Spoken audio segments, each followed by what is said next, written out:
This episode of Walsh Wednesday is brought to you by MHA of Dutchess County, Foam and Wash Car Wash, the Council on Addiction Prevention and Education of Dutchess County Incorporated, Dayrock, Lockset Rock Hair Design, A Touch of Naples Pizza and Pasta, Dutchess Beer Distributors, Feldman, Kleiman, Collins and Sape LLP, Attorneys at Law, Prime Storage, and Walsh Valuation. We're all just an arm's length away from any tragedy at any time, and any circumstance could be ours. No one is immune. No one's immune. When you're in survival mode, you cannot think beyond the moment that you're in. It's not the joy of living in the moment, it's the overwhelming idea that there's nothing else but this moment, and it's a terrible moment because I'm trapped in it, because I'm addicted, I'm homeless, I'm probably dirty, probably hungry. The shame and guilt is outrageously dense, and if I could be anywhere other than here, that would be great. My name is CaraMia Bacchiochi, and I'm the founder of Hope on a Mission. My job is to show up and show hope. You know, so many volunteers are committed because of the joy it brings them to give joy to someone else. Just the joy they have in ladling out a scoop of food and making eye contact and saying, "Good to see you today." The people who are coming up for a meal are hot, tired, maybe feeling really broken, maybe it's a good day. Those two groups of people meet in that tray. We do good things, and we do them well, and it makes a difference in people's lives. Let's stay curious, keep an open mind, and as always, I'm glad we get to spend some time. Welcome to Walsh Wednesday. Hey there, and welcome back to Walsh Wednesday. As always, I'm Connor Walsh, coming to you from the MHA studios, and we got a great episode for you guys today. It is cold out there.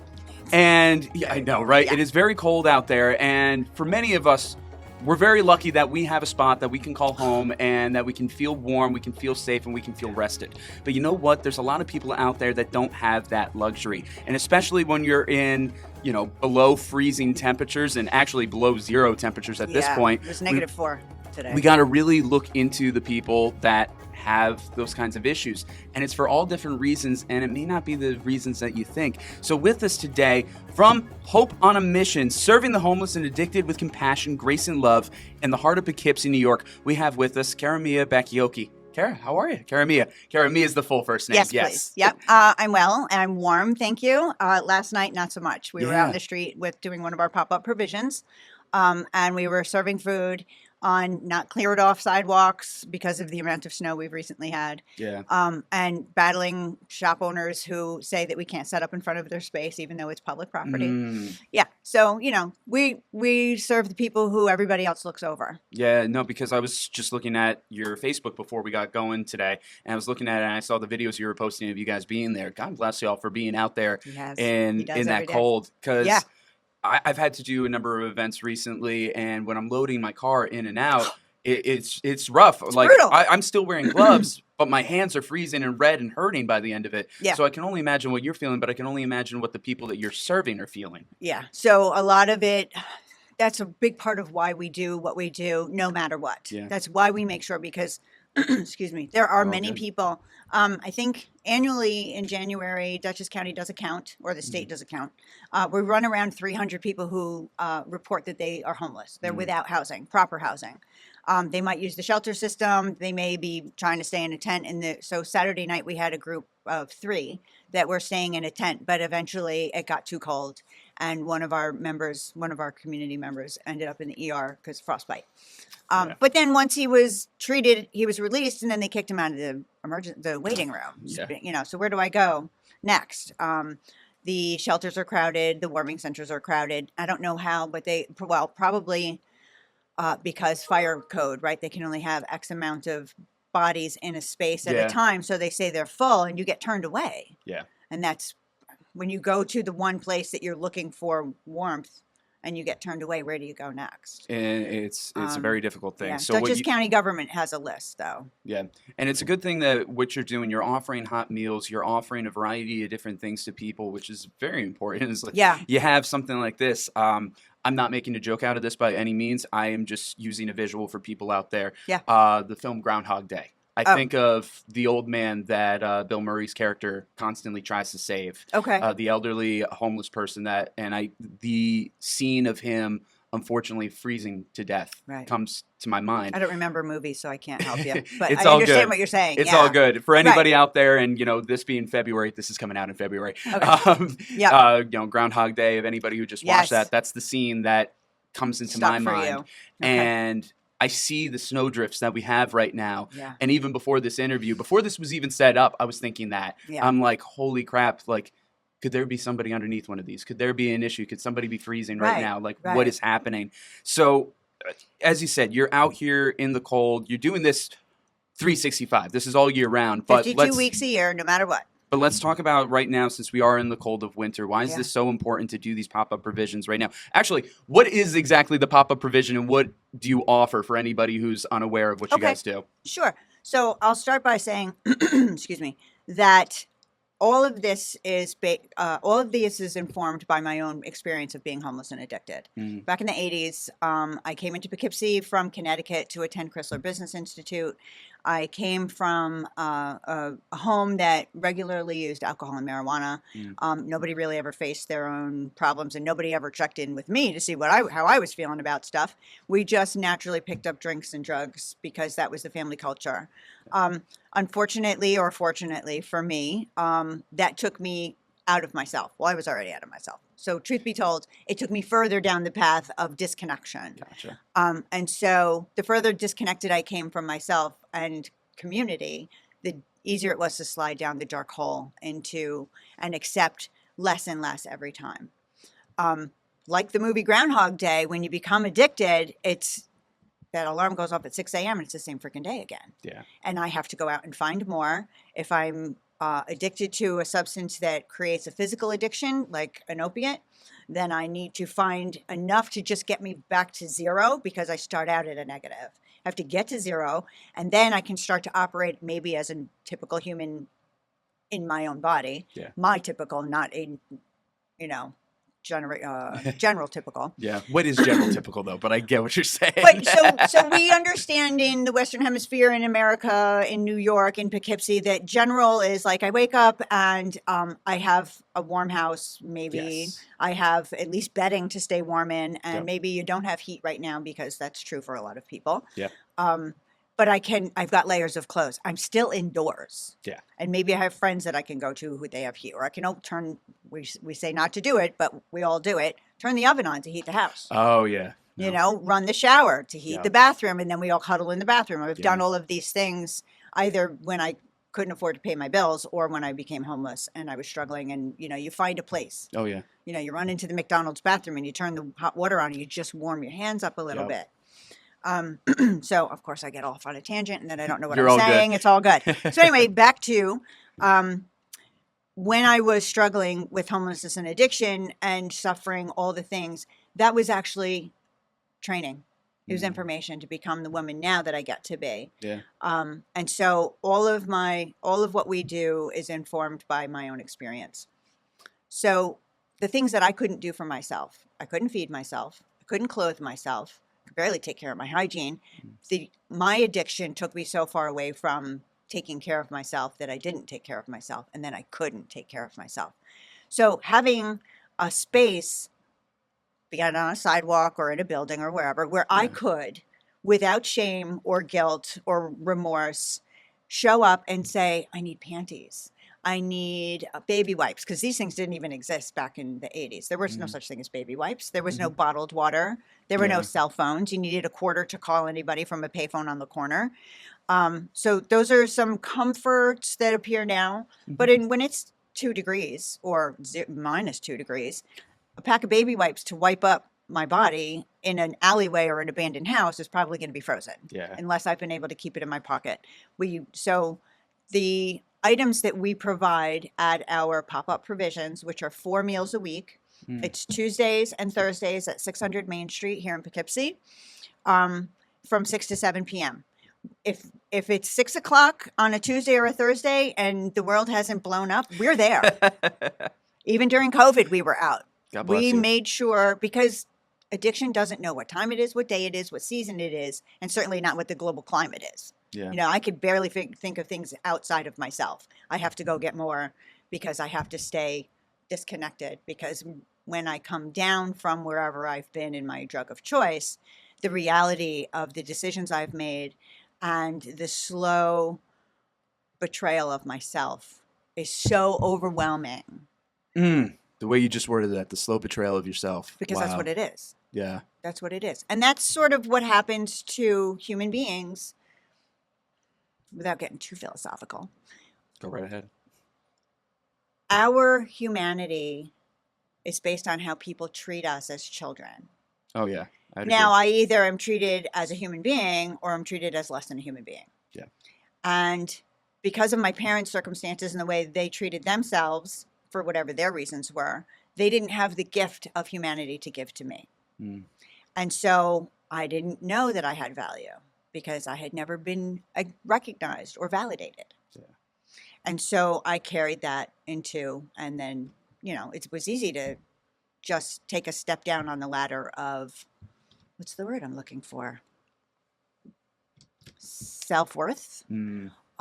There's a word I want, but I can't think of it, and it'll hit me in a little bit. Don't you hate when that happens? No, I don't. No, actually, it's an opportunity to let things go. It's a good Oh, practice. Wow. If I let it go, it'll come back. If I search for it, then I can't find it. It's elusive. Wow. Okay. This is So I just this leave is awesome. it. Yeah, so I just leave it. But That's- anyway, That's fantastic. So, you know, based on what you're saying there of that value, I think a lot of, what happens in our childhood affects Mhm. us the rest of our lives. Reminds me of, I believe I'm getting the name of this book correctly. It's been a long time since I read it. A Boy Named It. I don't know. Oh. Yeah. I feel like that's, for anybody who's read that out there, that's a New York Times bestseller. it's an owl. That's yeah. an owl. There's a couple of books. There's one called When Rabbit Howls. Oh, I'm not familiar with that one. Goosebumps. Goosebumps, Holy really. Spirit bump. A young man was treated less than on so many levels and kept in a closet under the stairs. Mm. And he dissociated into many personalities, Oh. and Rabbit was one of them. Oh, interesting. Yeah, and it's just frightening to read the book that other human beings behave in such a way that they invalidate a tiny human being, so much so that that person literally fractures Yeah. into many personalities, and each one of those personalities copes with whatever detriment is occurring at the time. Mm. Um, That sounds like an incredible book. I would be very It's- interested to read that too. It's incredible. It blew my mind. A friend of mine was working as a social worker at Dutchess County Jail Oh, okay. at the time, and she really, she's a social worker, and she specialized or was very interested in what's now called dissociative identity disorder or multiple personality disorder. Yeah. But when I was a kid, I read like Sybil and Three Faces of Oh, Eve, yes, yes. and I was always like, I want to be her. Who says that? But I'm But sure it there just it was interesting to know that people could disconnect, not Yeah. knowing that I was already disconnected. Well, yeah, because you probably saw the mirror. You were looking into a mirror when reading those things. And I think that leads into the thing that I really want to ask here. When you're speaking, working with, giving out resources to people out there on the streets, how often do you feel like you are seeing a mirror of a past self with some of these people you interact with? every single person I interact with was me. Yeah. Absolutely. Yeah. I see myself in every face, but I also see my present self in their face. Mm. And that's who I speak to. Mm. I speak to you. I've been you. You can be me. That's a beautiful way of looking at it. I think that's lovely. That's Jesus. That is Jesus. That's yeah. That's the whole reason I get to do what I get to do, because I was there and now I'm here, and my faith is what got me here. But Mhm. my faith is what kept me out. Well, I didn't have a lot of faith then, but God's who kept me alive during that. Yeah. There's a book called Purpose Driven Life I've heard of it. Haven't read it yet. by Pastor Rick Warren. You don't have to be a Christian to read it, but it helps if you have any idea of faith. Yeah. It's a 40-day journey, Mhm. like many 40-day journeys Yeah. in the Bible. Yep. The very first chapter, you read one a day. The first chapter is you were created by God and for God. You're not here for yourself. You're not here for your parents. You're not here for your husband or wife or children. You're here because He wants you here. Mm. And that at the beginning of this journey in recovery, which I just celebrated 13 years on Wednesday. Oh, congratulations. Thank you. So in 2013, I found myself sitting in the same jail cell I left in 1990. Oh, wow. And all of this, that's when I was just like, all right, dude, talking to God. All right, dude, Yeah. I'm done. I thought I knew shit. Here I am. 23 years after leaving this very same jail cell, I'm sitting in the same jail cell. How did I get here? What did I do wrong? Let's look back. Let's reflect. Let's figure it out. And he was like, well, you left me. You walked away from me in 1990, and I've been waiting for you the whole time. I've been loving you and holding you safe, and and you've been running around like a crazy person. And I was like, oh, well, I'm done. Well, very similar to I'm the so story of done. the prodigal son, how It he's is. going out there. Yes. Yeah. Yes. No, without Holy a Spirit doubt. bumps. Yeah. Yeah. And every one of us, we were created by God and for God, and we all go off on this little tangent, this little stray path, but he designs that. He allows that. And every single thing that I've been through was part of the plan. Yeah. Whether I like it or not. Yeah. And some of it was horrible, but if I had to do it all over again, I would absolutely relive all of it, because where I am now is so beyond amazing, beyond my imagination, beyond anything I ever thought of or dreamed of as a child or as an adult, or the days that I was in the street hoping for, Pretty Woman. I was waiting for my knight in shining armor to show up. I was using my body to get money for drugs, or just drugs, whatever. Yeah. So when Pretty Woman came out was when I was first in recovery, the first time really? around. And I was like, oh, that's my story, except I didn't have Richard Gere or any guy with his money. But I had a guy who had enough money to support me and let me find recovery for a while. Well, that's great. And I married him. Oh, and I had babies. That's fantastic. That's beautiful, man. So my story's all over the place. But anyway. No, I think that's beautiful. There's a number of things that you said that want to take in a couple different directions. Okay. This one, I might get some heat for this. We'll see. Let's do it. And, Let's do it. So, a little background on me. I grew up Catholic. I went to Catholic school. I wouldn't consider myself Catholic anymore, but I do still have faith. Yeah. It's more I've lost faith in a structure, in the human side of it, like the indoctrination. The indoctrination of it, and but still have faith in it all. And as I've been going on my faith journey, and I think this is clear to a lot of people these days, I would love to hear your opinion. I think there's a divide between a true follower of Christ, whether you actually believe in Christ or not. I think you can live a Christ-like life. Mm-hmm. And then there's the quote-unquote American Christian. And when I say by that American Christian, they will talk a good talk, but they will never be out on the streets doing what you're doing. So religion versus spirituality. Exactly. Yeah. Yeah, and that's in my journey, my foundational faith. When I was a kid, my mom was a WASP, white Anglo-Saxon Protestant. She was, but she called herself a Wiccan on occasion, but she didn't have any faith in God that I was aware of and that I recall at all. Yeah. Her parents didn't go to church. There was none of that. My birth father, my natural father, who was in my life until I was about 7, and then my parents divorced. That was the Italian Catholics. Yep. So I was baptized at 8 weeks old, and I had all of that going on. Then my mom married a second Italian Catholic, and I got my first. She had a type. And so did he, because he's got 3 blonde wives. Oh, jeez. Next. Anyway, so when I was a seeker as a kid. I remember being 5 years old and playing on the sidewalk out in front of our house and squishing ants with my finger and feeling a larger presence, a higher being beyond the clouds, thinking like, oh, I'm doing that to the ants. There's somebody who could do that to me. Yeah.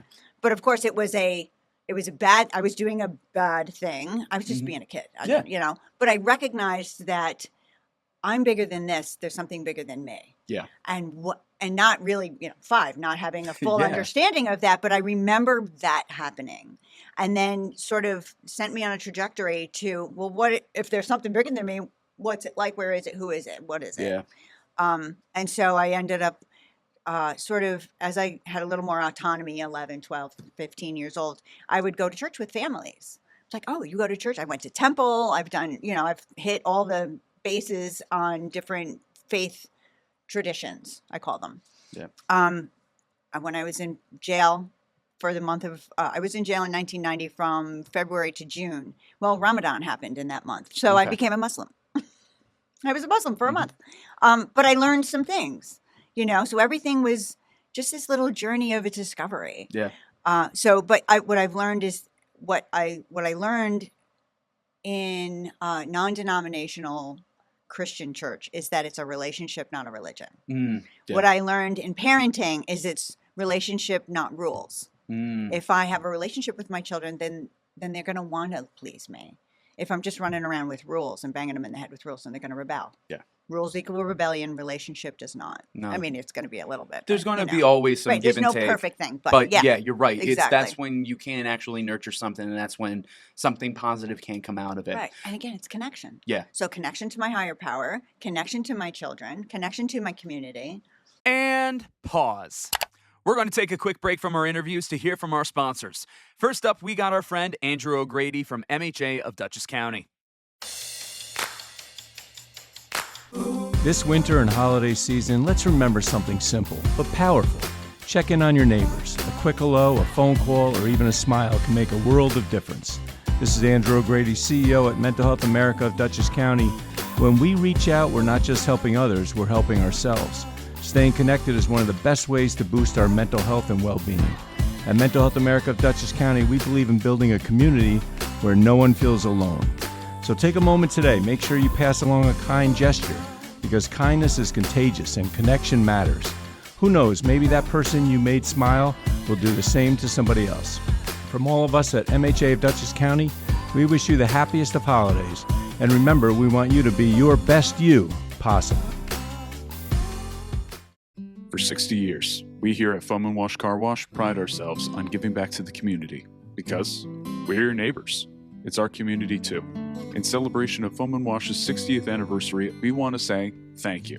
By visiting the link on screen and in the description, you'll receive one free hot wax and shine car wash. No hassles, no gimmicks, just a token of our appreciation.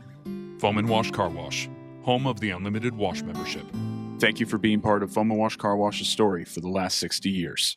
Next, we have a message from our friend Jeff Feldman from Feldman, Kleiman, Collins, and Sape LLP, attorneys at law. Hi, I'm Jeff Feldman. In 1986, when Paul Kleidman and I started our practice, our goal was to create a law firm where you could meet with an attorney and feel confident that that attorney would be with you every step of the way. Today, the firm has been successfully trying cases at all levels of state and federal courts throughout the Hudson Valley and Capital District. We have been selected as one of the best personal injury and medical malpractice defense law firms by U.S. News and World Report every year since 2009. For all of those years, we were the only firm chosen in any litigation specialty between Albany and White Plains. Your case is important to us. Giving you the time and personal attention you deserve has always been the hallmark of success. Initial consultations are free of charge and always with an attorney. Walsh Wednesday wants to give a big thank you to Prime Storage. A temporary storage unit can help declutter a home, protect fragile items during a busy period, and provide a convenient way to organize and transition belongings. Whatever the reason, Prime Storage makes storage simple through seamless service, flexible rental options, and facilities conveniently located throughout the United States and Canada. By using our link in the description of this episode, you will get 1 free month of storage, plus you'll save 15% on rental rates. Make the holiday season simpler and store with Prime Storage. Thank you to our Walsh Wednesday All-Stars, all of those who have generously contributed to the Walsh Wednesday 2025 Fund Drive. You can see the list of names on screen or in the description of this episode. And of course, thank you to our Walsh Wednesday Warriors, Jim Robinson, John Newhall, Meg Boyce, and Jenna Hess. These individuals have pledged $100 or more to Walsh Wednesday for 2025, either through the GoFundMe or our Patreon. Thanks for listening, guys. It's time to get back to the show. And play. This episode of Walsh Wednesday is brought to you by MHA of Dutchess County, Foam & Wash Car Wash, the Council on Addiction Prevention and Education of Dutchess County Incorporated, Dayrock, Locks at Rock Hair Design, A Touch of Naples Pizza and Pasta, Dutchess Beer Distributors, Feldman, Kleiman, Collins, and Sape LLP, attorneys at law, Prime Storage, and Walsh Valuation. When I was a child, when I saw somebody who was homeless, for whatever reason, I don't know where I got this concept from, I figured that there was something scary or something bad. Or I don't know why I had that perception when I was younger. Right. But when I got older, that changed because I had context. Right. Kind of you with the ants, hear me getting the context now. Right. So when you're out there and you're providing for the homeless community out there, What is it that you would like to tell people out there listening who, probably who have never been homeless? What's misconceptions about the people that you are constantly serving? We're not out to get you. I'm not going to hurt you. I'm not going to knock you out. I'm actually terribly ashamed of my situation. I'm afraid you're judging me at every moment because I'm judging myself at every moment. And a simple eye contact and a smile, just acknowledge my presence, acknowledge that I'm on the planet with you. Just allowing me to be seen helps me feel seen. Maybe encourages me to make eye contact with someone else. But the hardest part about being, for me, I can only speak for me. The hardest part for me being homeless and addicted was the community, the people that were my peers, because we're all homeless and addicted, is that there's no such thing as honor among thieves. We would steal from each other because we're all living in lack. And there's a mindset that goes with living in lack, which is if I don't take it now, I'm not going to have it ever. Yeah. And so that's, I believe, where people who have never been believe that we're going to come and take your stuff. And if you smile at me or if you make eye contact with me, I'm going to spit at you or I'm going to yell at you or I'm going to steal your purse. Yeah, that happens to people from people on the side of homelessness and addiction. There's a mental illness that goes with that. Sometimes we snarl. We're so uncomfortable in our bodies and our minds that it's hard to allow someone to be kind to us because we judge it. We're not sure that it's safe. We're not sure that you don't have bad intentions, that you're not going to spit on me. Right. Because that also happens. Yeah. Right. Yes, it has. So what our community culture has created is a safe place for people to come, know that they're not being judged, know that we're going to meet their immediate needs for food and clothing and connection. I can't meet housing needs. There are housing places that do that. Yep. We are here to remind you that you are made in the image of God, that you are loved, that you are lovable, and no matter where you've been or what you've done does not mean you can't be better than what you have right now. Yeah. No, I think that's great. That's great what you're doing out there. The fact that you're out there for multiple days a week, 365 days, 52 weeks, I'm sure you see a lot of familiar faces, a lot of repeating people. Yeah. You talked about earlier about the connections, the relationships. What is it like when you do see somebody who, like yourself, you're watching them climb out of the hole? We don't see a lot of people climbing out of the hole. We watch people show up on the street that we've never seen before, and we watch them slide down the slippery slope. Oh, wow. So when you were speaking about that, my brain was going to a couple of places. We have been serving in the streets of Poughkeepsie since 2015. Okay. So July, August of 2015 is when we started. So 10 years, almost, we're going on 11 years. Yeah. There were people that we served at the very beginning, and we were serving right up until last year. And there's 4 or 5 women who we served for 9.5 years who are now in recovery. Beautiful. They finally chose to get sober and get clean and make a difference in their own lives because they're the only ones who can. Yeah. Nobody could make me change what I was doing. The idea of leaving what I knew, even though it was awful, for something unknown was so scary that I would choose to stay. There's comfort in the discomfort. Yeah. Stockholm Syndrome, name it what you want to name it. Yeah. When the discomfort becomes greater than the payoff is when we're ready to change. Yeah. And for some people, that we're disconnected Yeah. from ourselves. So what does that discomfort look like? I don't even know. It depends. It's different Depends for on everyone. every situation. For me, it was being remanded to jail and sitting in that same cell that I'd left 23 years earlier. I was like, are you done running away from yourself? Yeah. And you can only run so far, and you can hit the brick wall. Apparently, so what we say in the rooms of AA is that there are trapdoors, and then there's a trapdoor to the trapdoor. Oh, gosh. Because every time you get clean and sober, you learn something, you pick up, the remorse is greater. The self-loathing is greater because now I know better. Now I know better and I did it anyway. And now I want to kick my own ass. And now I beat myself up so much greater. And that's just, it's Joyce Meyer wrote Battlefield of the Mind. I mean, that's where all of this comes from. It's all in our brains. No, it's without a doubt all in our brains, and it's whatever it has to do with the environment we have around us, what we consume, more than just food. It's everything No, that we consume, right. everything. Right. You have Right. all of that. You mentioned how you had those women after 9 years Finally getting into choose recovery. themselves. Yeah. But I still see that as an absolute win. Sure, that might have been 9 years of They doing didn't die. this. Yeah. They didn't die. Yeah. Because how many, and this breaks my freaking heart. How many deaths? Yeah. In the 10 and a half years that we've been out there.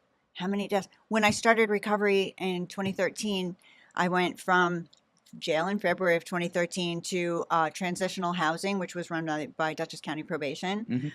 So that was a secure place. And then I went off. So I was there for 60 plus days. Then I went to 70 days of inpatient treatment at St. Joe's, and then 90 days of a halfway house. Where was I going? What did we say just before this?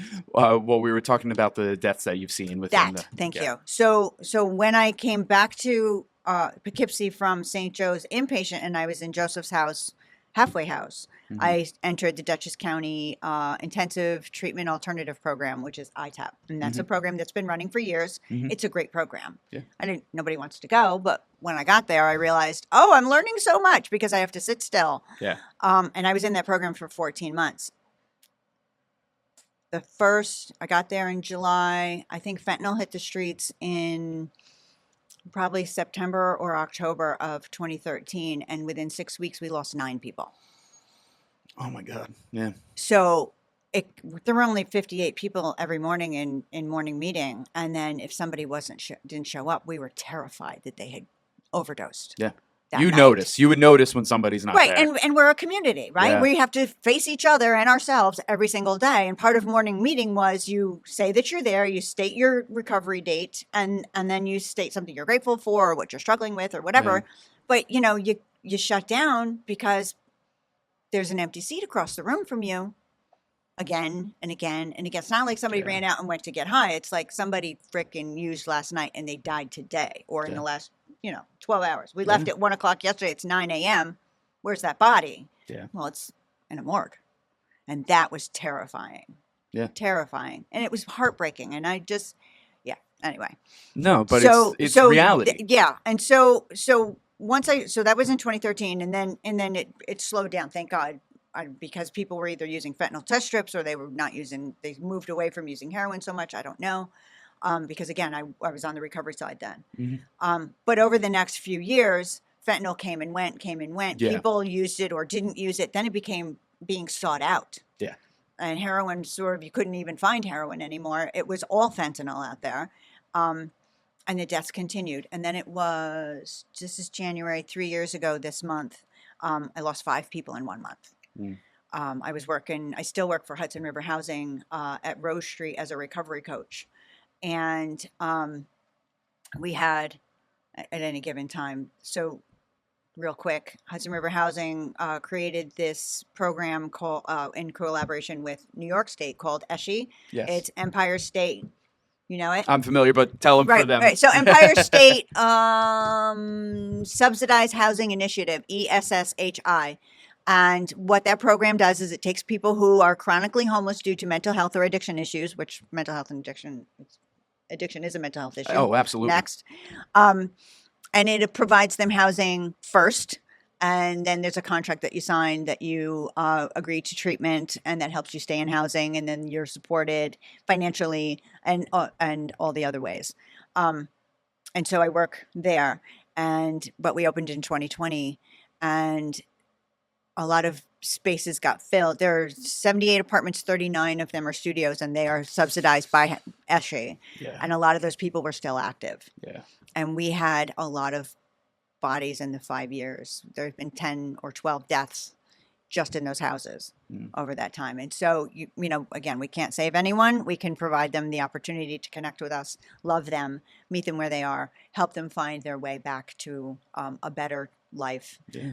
But it's a difficult task. Absolutely. At best. Absolutely. But when it works, it's love. Yeah. It's joy. And even when it's not making immediate results, but just the fact that's when the you thing. can Just the fact that you can smile, you can offer the meal, and you see somebody the next day, and it's like You're still this alive. This is still pretty powerful. Yeah.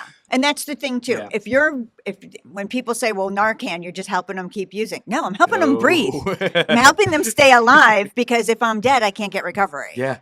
But if I'm breathing, if I'm alive, I can have another chance at recovery. And that's beautiful. And that's the thing that, we're always looking to do to grow and become better. With all the loss that you have experienced in your life, here you are still out on the streets helping people out and seeing this day in, day out. I thought I've had a lot of loss in my life. I can only imagine the loss that you've seen in your life. How does one cope with that amount of loss?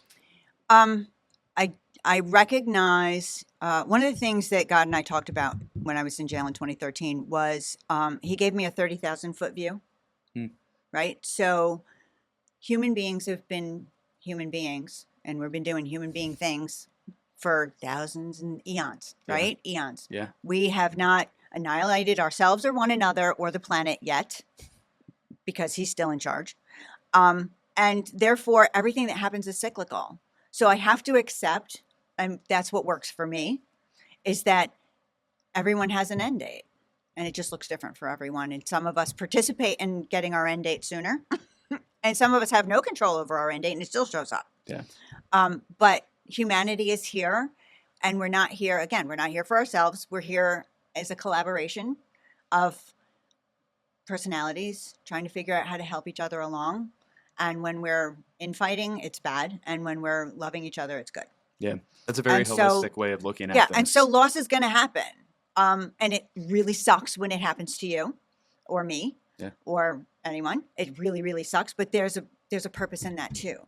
Because if I had never suffered a loss, how could I ever be compassionate to you in your loss? Yeah. So we're all here to help each other along the journey. And anything that happens, so this is what God said to me in 2013. He said, there's nothing that you're going to go through that other humans haven't made it through. Yeah. And I was like, oh, so I'm going to be okay.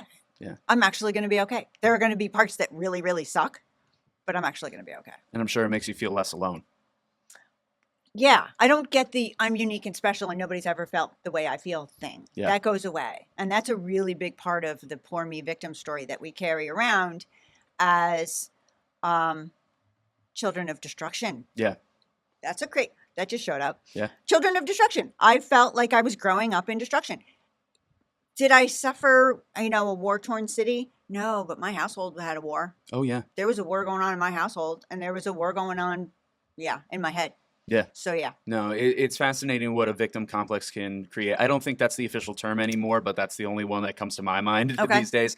But and I'm not shaming anybody who feels like the victim, because my shit was real when I was feeling like the victim. Oh, yeah. But when I built a fortress around myself, because look what happened to me. Yeah. And nobody understands, and nobody can help me. And that was really where I lived. Yeah. There was nothing you could tell me that was going to change my circumstances. I had to get there on my own. A fortress is a great way of describing it, because it is putting up walls. It is. And we think we're keeping ourselves safe, but and we we're cut not. ourselves up from the world too. Yeah. So we've been talking a lot about the connection aspect of all of this. And one of the things, you can't do a lot of Hope on a Mission without the volunteers that you guys have. Right. So I can't do everything by myself. Yeah, let's talk about the volunteering aspects of all of that and the community that you've already grown, and to anybody out there who might be a future volunteer, what would you say? Wow. That's a lot. Okay. All right. First and foremost, I want to recognize that the volunteers that come to serve, to provide their time, talent, and treasure to Hope on a Mission and to the community that we serve are amazing human beings. They are selfless, and they are humble. They appreciate that they have a safe, warm place to live, and that they come from privilege. I'm privileged to have a home. I'm privileged to have a car that I can turn heat on, and I can afford to put gas in so that I can run the car and stay warm. Yeah. So we understand that we come from a place that affords us the ability to serve. So then we bring that heart, that open heart and that open mind and no judgment. And we bring whatever our gifts are. Everybody has different gifts. you have a gift of background stuff, right? You do social media, you Yep. do that kind of thing. My gift is connecting with someone, looking them in the eyes and saying, doesn't matter, I love you. I don't care what you look like or smell like or how you feel about yourself. I still love you. And you can have more than you're allowing yourself to receive. Yeah. Those are my words. That's what I give. That's what I bring to the table and my experience. There are people who cook. There are people who make peanut butter and jelly. There are people who make hot chocolate. I mean, when God gave this project to me, which he did, he gave me Hope on a Mission when I was on the mountain in Saranac Lake. He said, you're going to start a ministry. You're going to use everything you've been through as training. It's called Hope on a Mission. He gave me the symbol for it. It was all Holy Spirit inspired. It was an amazing time on the mountain. And then what I've learned on the street is, I showed up on the corner of Main and South Clinton with bottled water and a couple of flip-flops and a borrowed car because I didn't have anything, but I was told it was time to go. And so I went and I brought my daughter, and she was 17 at the time, and now she's 27, and it's what she knows, Yeah. But I don't ask anybody to bring anything that they don't already, like, bring your heart. Bring your open heart and open mind and empty hands. Let's just see what you do. So when people say, I want to volunteer, I say, come hang out with us. Come see what we do and ask the questions and be a part of, observe, because your heart will tell you what your part is. And that's how we get volunteers. They just show up and they go, oh, I know what I want to do. I like to make brownies. And who doesn't love a brownie? Right. Everybody loves a home-cooked brownie. Yeah. So we have people that come with home-cooked brownies. We had a woman stop by a couple weeks ago, and she said, what can I do? And I said, baked potatoes. It's cold. Baked potatoes, wrap them in foil. People can carry them in their pockets, and then they can eat them. Yeah. And it'll warm up your hands. And so we had 20 pounds of baked potatoes last night. It's 2 degrees. That's awesome. We had 2 sheet pans full of wrapped baked potatoes. Do you want baked potato for your pocket or your tray? Oh, I want it in my pocket, right? Yes. And it was just an amazing thing. Also, we have to remember that people who struggle with homelessness and addiction have a lot of dentition issues. Oh, yeah. There are a lot of oral health issues. I'm not your dentist and I can't fix your teeth, but I can make sure that the food I'm providing you is edible by you. Yeah. So small pieces, well cooked, comfort foods, macaroni and cheese and beef stew, all shredded up. And, so people like to feed people. So those kinds of things. Hard-boiled eggs, great source of protein. You don't need teeth. I didn't think about that one, but that's a good one. Well, these are some things that we've learned over time, right? Crunchy granola bars, no good. No. Peanuts, no good. Peanut butter? Peanut butter. PB&J. We get loaves of peanut butter and jelly. Yeah. And people are like, can I have 4 peanut butter? Yes, you can. I'll give you as many. And that's the other thing is we want to make sure that you get what you need and what you ask for. If we have it to provide, we will give it to you. So we've been serving, it's not 365 days a year, I will say, out in the street. Oh, yeah. However, Yeah. if a person reaches out to me through Facebook or a phone call, which my number is a public number, it's out there, they can call, or they can go to TJ Pizza and say, call CaraMia. And then anyone who walks in can have a slice and a soda. Oh, that's awesome. At any time. Unless, of course, I'm serving food across the street and then you have to go get food over there. But But our donors, everything is by donation. The food is by donation. What we do spend money on is things like chapstick and baby wipes and things that don't get donated regularly. But when we do if we put a post out that we need things, people more than willingly fill in the gap. But our paper goods, our plastic bags, our compostable trays, and our forks. That's really what we spend our money on. And then feeding people with pizza or TJ's. We also follow people through their journey. So when someone chooses recovery and they get into a local area, there's a lot of Oxford houses. Have you done an Oxford House interview yet? No, not yet. Son, we got to do an Oxford House interview because that's an amazing place. Oxford House, okay. Yep. So anyway, Oxford houses are peer-run sober housing. Okay. And there are now 5 in Dutchess County. Oh, that's They're all here in Poughkeepsie, actually. That's wonderful. Yeah, it is. It's amazing. And it's a national program, and it's finally here, and there's a bunch in Goshen. They're everywhere. So anyway, when people get into sobriety, we'll help them there too. People, I don't have a winter coat. We give away winter coats Saturday night specifically and Saturday morning. So I mentioned that we do Tuesday and Thursday. Saturday we do breakfast and dinner at 130 Cannon Street. It's behind Tropical Fresh. It's in a municipal lot, and it's well lit for breakfast and dinner. And we have a full. It's like a bazaar. It's like a holiday bazaar. We have a full hot buffet, and then there's clothing and there's hygiene items, toilet paper, whatever you need. We've got that stuff out there. It's incredible what you have. Lost there. my train of thought again. It's all good. No worries. Yeah, I do. there's a lot. I do have a follow-up question based Yay. on what you said. Good. How can people reach out to donate? On our website, there's a PayPal and a Zeffy link. You can do one-time gift, or you can do a recurring gift. That helps. But yeah, or they can just call my name, call my number. You can mail in a check, whatever. I mean, we take, if you want to donate items, you want to donate baby wipes and sandwich bags to either be collated or do it yourself and then drop them off. That's okay too. We have a donations coordinator. Her name is Kim Green. She's been volunteering with us for 7 years. She showed up 7 years ago, and she was like, people were coming and just dropping off bags of clothing. And sometimes it was college kids' dirty laundry. You know, I mean, people do what they do. I don't judge it. I just know that my expectations are that I don't know what's in this bag. Let's find out if it's safe. Yeah. And clean. Yeah. And so we go from there. But Kim showed up, was hanging out with us for a little bit, and then she just turned her whole life into being a donations coordinator. And she's amazing at what she does. Shout out to her. Amazing. Yeah, shout out to Kim Green and her husband, because he's in as deep as she is. It's really amazing. They're really wonderful. Also, Karen Hughes out of Hyde Park and Sue Cerulli, they're our team lead for Tuesday night and Saturday morning. I can't be everywhere all the time. Yeah. And God has sent these two women who do an amazing job of leading the Tuesday night and Saturday morning teams. And I Hope on a Mission couldn't do what they do without them. So they're really spectacular. Kim Green also does special projects coordination. So she will have a Rotary Club or Interact Club in schools,